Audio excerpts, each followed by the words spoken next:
ఏపీలో జరుగుతున్న పరిణామాలపై మాజీ మంత్రి విడుదల రజని సంచలన వ్యాఖ్యలు చేశారు. తిరుమల లడ్డూ విషయంలో క్షమాపణ చెప్పమన్నందుకు సీఎం చంద్రబాబు హింసను రాజేస్తున్నారని ఆరోపించారు. వైసీపీ మాజీ మంత్రులు అంబటి రాంబాబు, జోగి రమేష్ ను టార్గెట్ చేసి హత్యాయత్నం చేశారని మండిపడ్డారు. స్థానిక ఎమ్మెల్యే గల్లా మాధవి దగ్గరుండి ఆర్గనైజర్గా టీడీపీ వాళ్లతో దాడి చేయించారని, కార్యకర్తలకు అంబటి ఇంటి మీదకు తీసుకెళ్లారని ఆరోపించారు. లడ్డూ విషయంలో చేసిన తప్పుకు సమాధానం, క్షమాపణ చెప్పు అన్నందుకు చంద్రబాబు నాయుడు గారు రాష్ట్రంలో హింసని రాజేస్తున్నారు.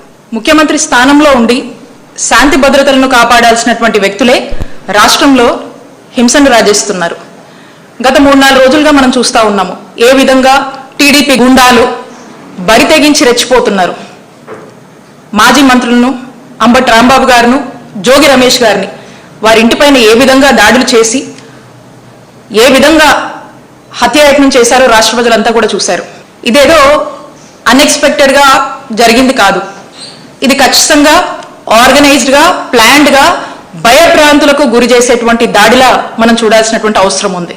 ఎందుకంటే అక్కడ ఉన్నటువంటి స్థానిక ఎమ్మెల్యే, ఆ ఎమ్మెల్యే ఇమీడియట్గా సీన్లోకి వచ్చి మేమే దాడులకు దిగపడ్డాము అని చెప్పి ఆవిడే స్టేట్మెంట్ ఇచ్చారు.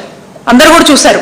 తిరుమల లడ్డు విషయంలో చేసిన తప్పుకు